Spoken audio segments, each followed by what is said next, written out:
গণভোট হয়ে যাওয়ার পরে বিএনপি কোন বিষয়ে রাজি বা কোন বিষয়ে নারাজি নিবরাজি সেটার মুখ্য বিষয় হতে পারে না। বাস্তবতা হলো ক্ষমতার বাহানায়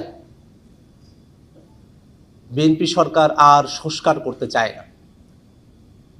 তারা ক্ষমতাকে নিরঙ্কুশভাবে উপভোগ করতে চায়, কিন্তু নির্বাচনের মধ্য দিয়ে নির্বাচিত প্রতিনিধিত্বের উপরে যে দায়িত্ব অর্পিত হয় সেটাকে ক্ষমতার দৃষ্টিতে দেখার যে মানসিকতা, সেখান থেকে তারা এখনো বের হয়ে আসতে পারেননি। আমরা বিএনপির সাথে এই ডিবেটটাও করতে চাই আবারও, যে উচ্চপক্ষ যদি ভোটের পিয়ার অনুযায়ী হয় সেটাতেই কি আপনাদের আপত্তি? তত্ত্বাবধায়ক সরকার যদি নতুন একটা ফর্মুলায় হয় আপনাদের আপত্তি কি সেই জায়গায়?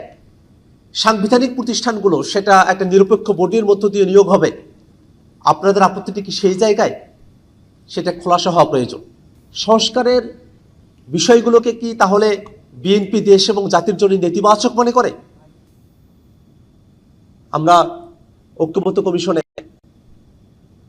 আলোচনা করেছিলাম, জাতীয় নাগরিক পার্টির পক্ষ থেকে বারংবার বলেছিলাম যে বাংলাদেশের এখন যে সাংবিধানিক সংকট সেখান থেকে উত্তরণের জন্য গণপরিষদের মধ্য দিয়ে নতুন একটা সংবিধান প্রণয়ন করাই আমাদের মুক্তির পথ। বিএনপি বারংবার বলেছে সংসদের মধ্য দিয়েই এই সংবিধানের বিষয়গুলোকে সুরাহা করতে হবে। এবং যখন দেখা গেল ঐক্যমত্য কমিশনের আলোচনা সেটা রেকর্ডেড, যে সংবিধানের সাথে সম্পর্কিত বিষয়গুলো বেসিক স্ট্রাকচারকে ভায়োলেট করে যায়, বিদ্যমান যে বেসিক স্ট্রাকচার তার সঙ্গে সাযুজ্যপূর্ণ হয় না, আমরা অনেক দূর এগিয়ে যাওয়ার কথা বলছি, তখনই প্রশ্নটা এসেছিল যে শুধু কি সংশোধনীর মধ্য দিয়ে সংবিধানের সাথে সম্পর্কিত বিষয়গুলোকে টেকসই করা সম্ভব?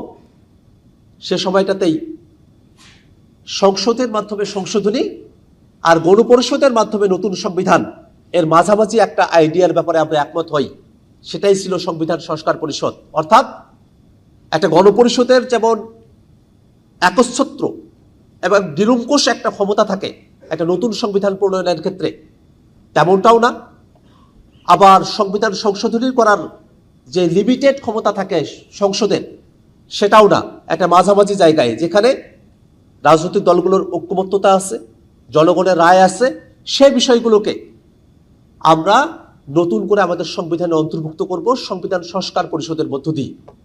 যে কথাটা বিএনপি তখন বলতো যে সংসদের মধ্য দিয়েই পরিবর্তনটা সংবিধানের বিষয়গুলোকে সুরাহা করা, আমরা তো ঠিক একই কথাটার উপরে এখনো আছি। ক্ষমতায় আসার আগে নির্বাচনের সময়টাতে আপনারা গণভোটে হ্যাঁর কথা বলেছিলেন, কারণ আপনারা জানতেন যে তখন গণভোটে যদি আপনারা নায়ের পক্ষে অবস্থান নিতেন জনগণও আপনাদের বিপক্ষে চলে যেত। সে জনগণ তো ভোটের পরে তারা নিষ্ক্রিয় হয়ে গেছে, ব্যাপারটা এমন না, এবং শুধুমাত্র নির্বাচনের মধ্য দিয়েই বা 5 বছর অপেক্ষা করেই তারপরেই অনেক কিছু হবে, বিষয়টা তো এমনও না। বাংলাদেশের জনগণ তারা তো এই জিনিসগুলো দেখভাল করছে, তারা তো খেয়াল রাখছে। সামনের দিনে আমরা দেখতে চাই যে আপনারা আসলে কত ভালো আইন আপনারা নিয়ে আসেন, আমরা সেটা দেখার অপেক্ষায় থাকবো।